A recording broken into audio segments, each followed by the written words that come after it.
വീഡിയോയിൽ കാണുന്ന ഈ ഒരു 3 ഐറ്റം യൂസ് ചെയ്തിട്ട് ഒരു അടിപൊളി ബൊക്കെ ഉണ്ടാക്കാം. ആരുടെയും ബർത്ത്ഡേയോ ആനിവേഴ്സറി ഒക്കെ വരുന്നുണ്ടെങ്കിൽ അവർക്ക് ഗിഫ്റ്റ് ചെയ്യാൻ പറ്റിയൊരു ഐഡിയ ആണ്. പിന്നെ ബൊക്കെ ഒന്നും മേടിക്കാനുള്ള ബഡ്ജറ്റ് കയ്യിലില്ലാന്നുണ്ടെങ്കിൽ ഒരു ബഡ്ജറ്റ് ഫ്രണ്ട്ലി ആയിട്ട് ഉണ്ടാക്കാൻ പറ്റുന്ന ഒരു ഐറ്റം കൂടിയാണ്. അതുകൊണ്ട് തന്നെ സേവ് ചെയ്ത് വെച്ചാൽ നിങ്ങൾക്ക് യൂസ്ഫുൾ ആവും. സംഭവം ചെയ്യാനൊക്കെ ഭയങ്കര സിമ്പിൾ തന്നെയാണ്. പക്ഷേ ഇതുപോലത്തെ കുറച്ചധികം ഫ്ലവേഴ്സ് കട്ട് ചെയ്തെടുക്കണം. ഇത് കുറച്ച് നേരം ഇരുന്ന് കട്ട് ചെയ്യുമ്പോൾ നമുക്ക് മടുക്കാൻ തുടങ്ങും.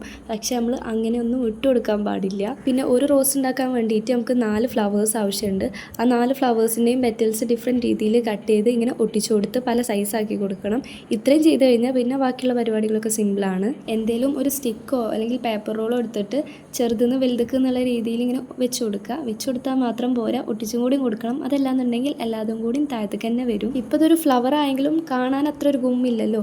അതുകൊണ്ട് ഓരോ പെറ്റൽസിൻ്റെയും എഡ്ജസ് ഇങ്ങനെ താഴത്തേക്ക് മടക്കി കൊടുക്കുക. അപ്പം നമുക്ക് കുറച്ചും കൂടി ഒരു ഗുമ്മ് കിട്ടും കാണാൻ. ഇനിയിപ്പോൾ ഇതൊരു ബൊക്കെ ആക്കി എടുക്കണം. അതിന് വേണ്ടിയിട്ട് ബൊക്കെ ഷീറ്റ് എടുത്ത് റാപ്പ് ചെയ്താൽ മതി. ഇനി ബൊക്കെ ഷീറ്റ് ഇല്ലാന്ന് വെച്ചാൽ എടുക്കണ്ട. ഇതേപോലെ പേപ്പർ എടുത്തിട്ട് ഒന്ന് ചുറ്റി കൊടുക്കുക. എന്നിട്ട് വീഡിയോയിൽ കാണുന്ന പോലെ വെച്ച് കൊടുക്കുക. അപ്പോൾ ബൊക്കെ റെഡി ആയിട്ടുണ്ട്. ഇനി ബൊക്കെ ആകുമ്പോൾ ഒരു റിബണൊക്കെ വേണ്ടേ. ഇനിയിപ്പോൾ റിബൺ കയ്യിലില്ലാന്നുണ്ടെങ്കിൽ കുഴപ്പമൊന്നുമില്ല. ഇത്ര ചെയ്താൽ മതി.